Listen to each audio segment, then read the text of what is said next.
où je vous ai préparé une tablée exceptionnelle aujourd'hui. 2 journalistes de choix. Tout d'abord, celui que je choisis quasiment tous les jours pour m'accompagner au bureau, Romain Canutis. Salut Romain. On va finir par croire que t'as pas de voiture et qu'en fait t'as besoin de moi pour t'amener. Oui, salut. Je ne prendrai jamais ce risque. Salut Romain. À tes côtés, Karim Attab de Maritima. Maritima Radio, Maritima Média, Télé, Maritima tout en fait. Maritima tout court. Maritima tout court. Ça va Karim? Merci d'être avec nous pour cette première. Avec plaisir. Vous êtes prêts, messieurs les journalistes, à nous parler de Zambo, évidemment. En face de vous, les grandes gueules. D'abord, mon patron, Sébastien Volpe, qui a montré la saison dernière et les saisons d'avant qu'il était une très grosse grande gueule du talk, évidemment. Salut Seb. Salut Romain. À côté de toi, on a forcément fait venir René Malville, avec qui aucun débat n'est jamais pareil, n'est jamais le même. Salut René. Vous manquez tellement, j'ai exigé d'être dans le premier et avec mon ami, parce que moi, c'est pas mon boss, c'est mon ami. Et papa. C'est beau ça, hein? C'est beau ça quand même. Ben c'est réciproque. Allez, on va lancer le premier débat et sans qu'il soit moins correct. Non mais allez, c'est parti. On va rester joyeux parce que on avait dit en début de journée que à 18h si Zambo n'était pas vendu, c'est fini. Apparemment, messieurs, c'est pas forcément le cas.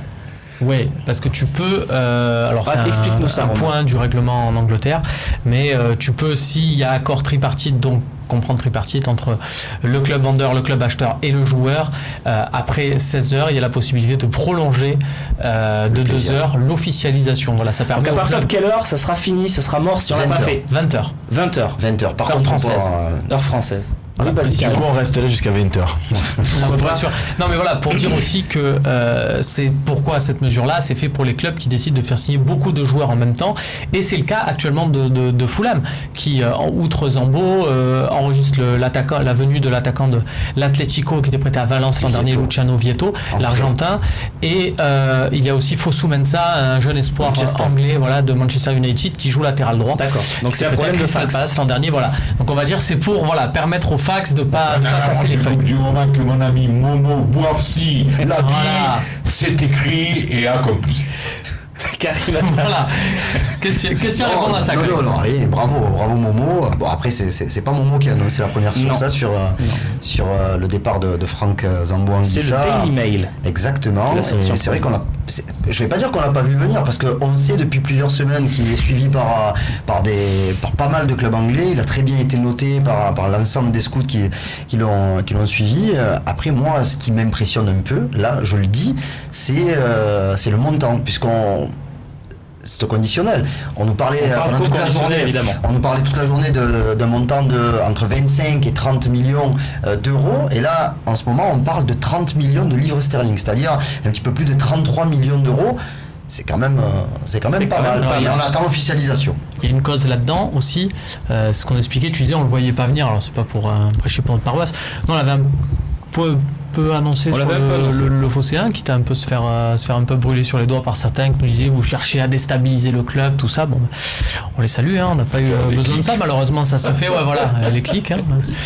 C'est peut-être nous qui avons forcé le départ. C'était effectivement dans les tuyaux. Effectivement, c'était un tuyau, ce qu'on expliquait, parce que c'est l'information intéressante quand on lit vraiment l'article, quand on s'arrête pas au titre, c'est que on expliquait qu'il y avait un agent qui était allé en Angleterre prospecter pour Zambo Anguissa, et au moment où il a vu qu'il y avait plusieurs clubs qui répondaient aux conditions de l'OM financières, là a été pris la décision de dire hop, on fait rien, on fera le dernier jour, et faisant jouer la concurrence, on pourra en obtenir le meilleur prix. C'était la stratégie, c'est pour ça que c'était prévisible que le dossier Anguissa ressorte. Donc, après aujourd'hui, on a parlé que de Fulham. Voilà, parce que il y a ces agents-là qui savent faire pression auprès de Fulham pour obtenir le maximum, et obtenir le maximum de commissions. C'est aussi pour ça que ça se retarde. D'où ma question, messieurs, est-ce que vendre Zambo plus de 30 millions, c'est un coup de maître, René Malville? Ah ben oui, c'est un coup de maître. Il y en a beaucoup qui disent que l'année prochaine on aurait vendu plus cher. C'est pas évident qu'en restant à l'OM il progresse, parce que la force de l'habitude, et je suis persuadé qu'à Fulham il va exploser. Et on va dire, tiens, on n'aurait pas dû le vendre là, mais s'il était resté à l'OM, peut-être qu'il n'aurait pas progressé comme il va progresser à Fulham. Donc je dis 30 millions, 33 millions, 32 millions de livres, je sais pas quoi. Eh ben, c'est bien, et je suis content pour ce joueur, parce que merci pour tout ce qu'il nous a apporté quand même, malgré quelques trucs. Eh ben, là, c'était un physique, c'était un joueur, il aimait le maillot, il se battait. Merci Zambo et bonne chance. Bravo à tout le monde, Seb, c'est ce qu'on retient de cette transaction qui n'est pas encore officielle, on le dit à l'heure où on se parle en direct sur le Phocéen. Bravo tout le monde, c'est qui? Fulham, Marseille, Zambo. Ah non, Les agents. Merci. voilà, non, moi, c'est plus bravo l'OM. Si effectivement, tu le rappelles, c'est plus ce soir 20h au conditionnel, mais que c'est effectivement signé. Moi, ce joueur, pour moi, il vaut pas ce prix-là. Il vaut combien pour toi? Ça vaut moins. Ça fait, je sais pas, quand tu, il me semble que c'est le prix qu'on a payé pour recruter Dimitri Payet. Donc, à un moment donné, si tu veux faire un peu le jeu des comparaisons, 24 ans, une autre, il a 22 ans. Ouais, mais le marché, il a pris depuis 2 ans, il a beaucoup augmenté du côté des clubs anglais aussi. Il a augmenté, mais ce joueur très physique, René l'a dit, il se bat, etc. Maintenant, combien de fois il est passé à travers des matchs? Au niveau technique, c'est pas forcément son point fort. Est-ce qu'après 20 ans, on progresse techniquement? Ça reste à démontrer. Donc je suis pas certain qu'il ait une marge de progression incroyable. Il peut l'avoir, je le lui souhaite pour la suite de sa carrière, mais ce prix-là pour le joueur du moment, moi je trouve que c'est une super affaire. Si on t'avait dit même il y a une offre à 15-20, tu l'aurais quand même vendu. Mais après, moi, tu sais, je dis toujours, je le disais du temps de la Brune, j'invente rien, c'est de dire gouverner c'est prévoir. Donc la vente c'est bien, mais c'est quoi la suite? Donc moi je veux voir la suite pour l'Olympique de Marseille. La suite c'est la deuxième partie, on y vient, mais est-ce que c'est un coup de maître, messieurs les journalistes, vous qui suivez justement le marché anglais, le marché français, Karim? Coup de maître, aujourd'hui c'est le montant maximum que l'OM pouvait tirer de ce joueur-là. Après, je suis pas totalement d'accord avec les analyses. Vas-y. Moi je pense que quand même qu'il a une grosse marge de progression, que techniquement il est pas aussi pied cassé que ce qu'on veut bien le dire, qu'il a fait des mauvais matchs, mais qu'il a fait pas mal de très bons matchs aussi. Et moi je fais partie quand même de ceux qui pensent que s'il était resté à l'OM et qu'il avait pu encore grandir aux côtés de Luis Gustavo, vu que le marché est en constante évolution, l'OM aurait pu récupérer encore plus d'argent sur ce joueur. Parce que oui, mais 22 ans, t'as le pour et le contre. C'est-à-dire qu'on est d'accord dans l'absolu. Oui, après, il peut se blesser, il peut se rater.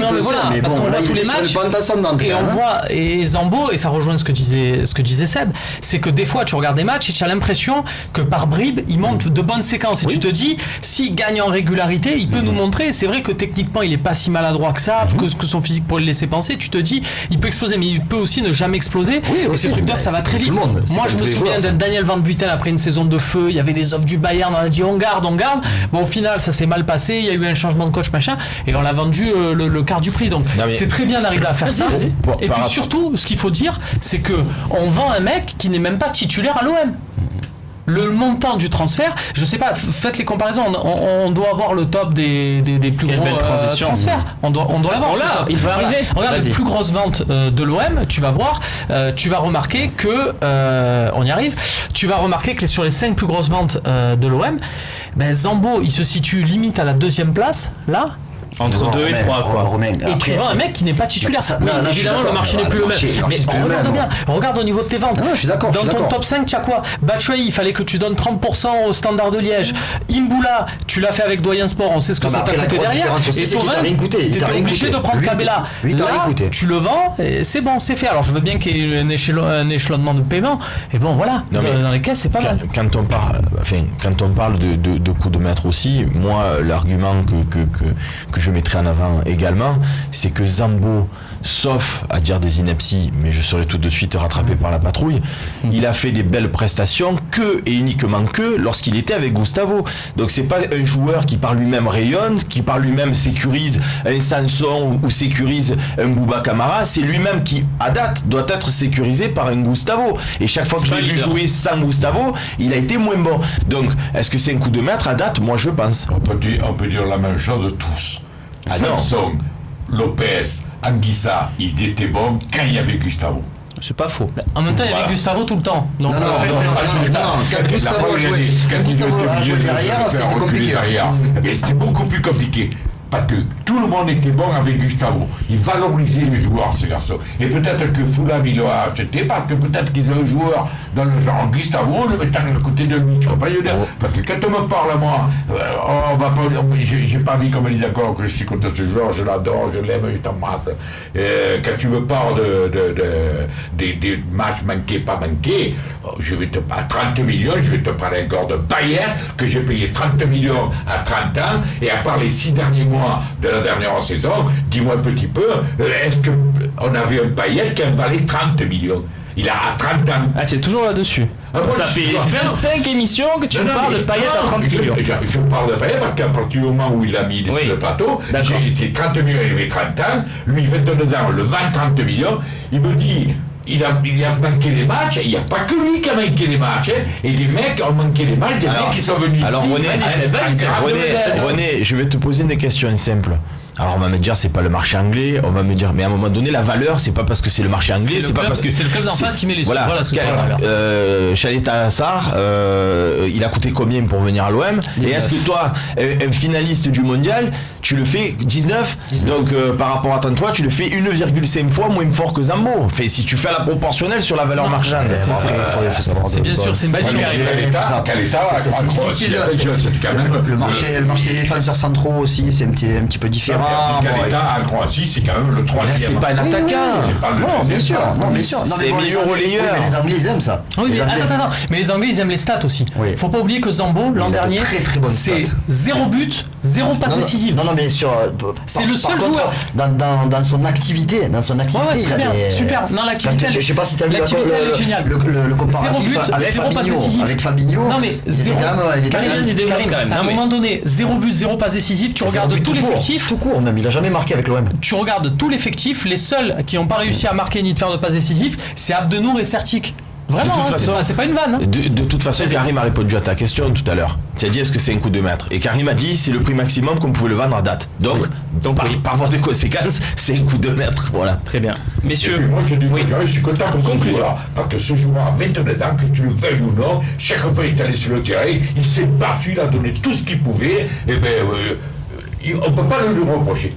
Il a peut-être fait des conneries, mais c'est peut-être des erreurs de jeunesse, peut-être c'est une très bonne conclusion. En attendant, je suis content pour lui. On a vendu 30 millions, peut-être parce qu'il est beau, nous on le regarde de notre œil. Mais moi je dis, on doit dire bravo Zambo, on lui souhaite une bonne chance parce que pour nous, moi je te dis franchement, c'est un joueur qui a fait ce qu'il avait fait le job.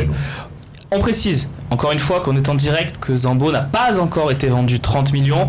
Mais les derniers bruits, les dernières rumeurs, les derniers messages sur Twitter font état quand même de contacts très avancés, visite médicale, ok, voilà, il n'y a plus qu'à signer les derniers documents. Donc c'est pour ça aussi qu'on fait cette partie, comme si le transfert était effectif. Après, on peut passer pour des abrutis dans une heure si le transfert n'a pas lieu, mais en tout cas, on devait faire ces parties. On a toujours parlé de conditionnel. On a parlé de conditionnel, exactement. Voilà. Il y a un an, 30 millions de Zambo, le mec de la manette à Toulouse de suite.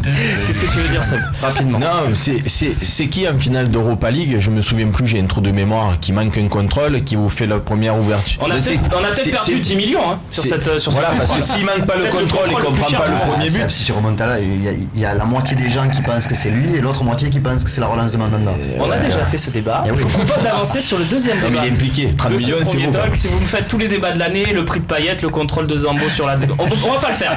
Donc, deuxième débat, comment remplacer Zambo Anguissa?